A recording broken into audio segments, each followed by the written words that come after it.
सच की आवाज, हर खबर सबसे तेज। ये है द हिंद 24 न्यूज, सच के साथ हर वक्त। नमस्कार, आप देख रहे हैं द हिंद 24 न्यूज और मैं हूं आपके साथ साक्षी निर्वाण। आइए नजर डालते हैं आज की कुछ खास खबरों की ओर। आस्था का सबसे बड़ा मेला।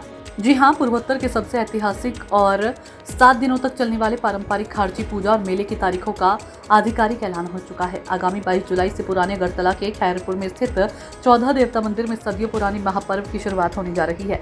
मेला कमेटी के अध्यक्ष और स्थानीय विधायक रतन चक्रवर्ती ने प्रेस कॉन्फ्रेंस कर तैयारियों का पूरा खाका देश के सामने रख दिया है।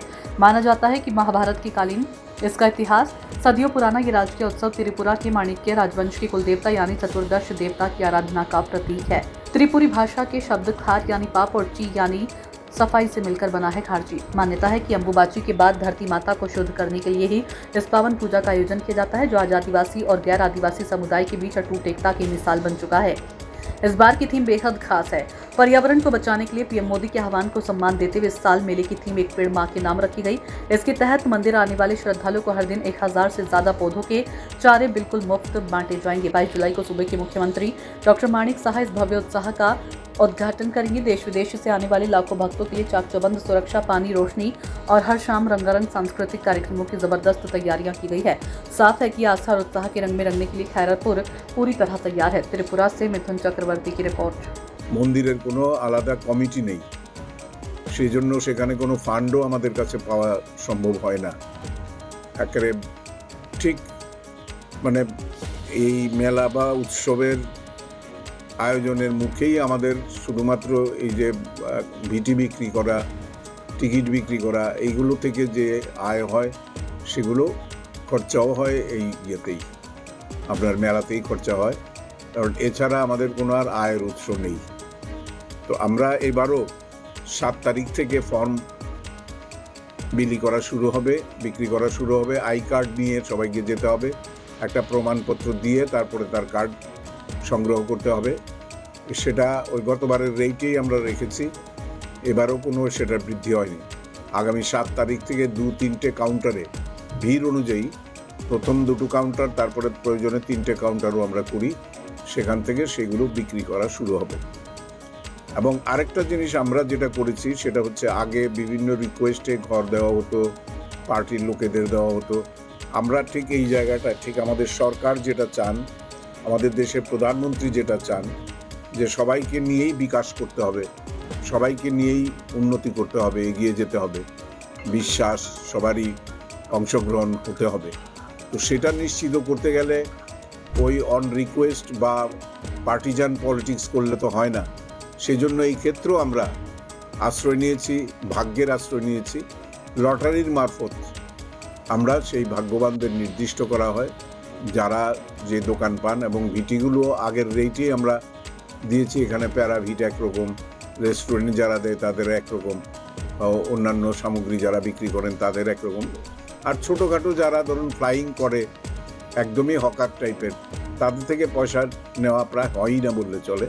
আমরা এদের জন্য কোনো নির্দিষ্ট অর্থ আমরা মানে আদায়ও করি না বা সেভাবে আমরা চেষ্টাও করি না।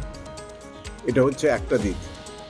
দ্বিতীয় দিক হচ্ছে, আগেও আমি প্রত্যেক বছরই বলি, আপনারা জানেন যে সাধু সন্তদেরই পুজোর অগ্রাধিকার থাকে, কিন্তু তারা আগে খোলা আকাশের নিচে মানে অত্যন্ত অবহেলার মধ্যে বৃষ্টি, বাদল, রৌদ্র সব কিছু সহ্য করে অভুক্ত অবস্থায়ও তাদেরকে দিন কাটাতে হয়েছে।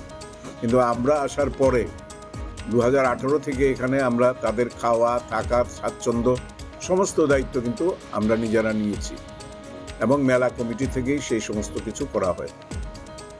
এছাড়া সেই সঙ্গে আমরা কালচারাল প্রোগ্রামের মাঝখানে একটা দিন আমরা এলাকার মেধাবী ছাত্রছাত্রী যারা আউটস্ট্যান্ডিং রেজাল্ট করে তাদের, দিব্যাঙ্গজনদের এবং সারা রাজ্যেরও কোনো কোনো ক্ষেত্রে খুব বড় কৃতি ক্রীড়াবিদ যদি থাকে তাদেরকে আমরা সম্বর্ধিত করি, সম্মানিত করি এবং নিজেরা ধন্য হই। আমরা মনে করি যে এটাও আমাদের একটা সামাজিক কাজ, তাদেরকে উৎসাহিত করা, এবং সেই নতুন মাত্রাটা কিন্তু আমরা যোগ করাতে পেরেছি। এছাড়া একটা ফুড কোর্ট হয়, সেটাও একটা নতুনত্ব দাবি করতে পারে। সেখানে আপনার ট্র্যাডিশনাল ফুড বিভিন্ন ধরনের জনজাতিদের থেকে শুরু করে তারা স্টল দেন এবং সেটা ভালোই সেলও হয়। আর বিশেষ করে স্বসহায়িকা গ্রুপ যারা করেন তারা এটার মধ্যে ভালোভাবে পার্টিসিপেট করেন। এছাড়া দুটো মঞ্চেই আমাদের কালচারাল, এছাড়া ফুড সেফটি ভ্যান থাকে খাদ্যের গুণাগুণ বিচার করার জন্যে, কোনো বাসি পচা খাবার যাতে না বিক্রি হয় সেগুলো দেখার জন্য। পর্যাপ্ত পুলিশি ব্যবস্থা থাকে। 7 দিন আগে থেকেই আপনার বিভিন্ন ধরনের নেশা সামগ্রী বিক্রেতা বা এই ধরনের কিছু হলে সেগুলোর বিরুদ্ধে অভিযান চলে এবং কোনো অবস্থাতেই আমরা সেগুলো মেলা প্রাঙ্গণ বা কোথাও কোনো দিকেই আমরা অ্যালাউ করি না বা করার কোনো প্রশ্নই ওঠে না। এছাড়া কোনো অসামাজিক কাজকর্ম বা আনন্দ অনুষ্ঠানের নামে কোনো নগ্নতার প্রদর্শন বা কুরুচিপূর্ণ কোনো জিনিস সেগুলো উপস্থাপনেরও কোনো সুযোগ আমাদের এখানে নেই এবং সেগুলো যারাই চেষ্টা করেছেন অতীতেও সফল হননি। আমরা স্ট্রংলি সেগুলোকে বন্ধ করেছি। আমি আশা রাখি এবারও। देखते रहिए द हिंद 24 न्यूज।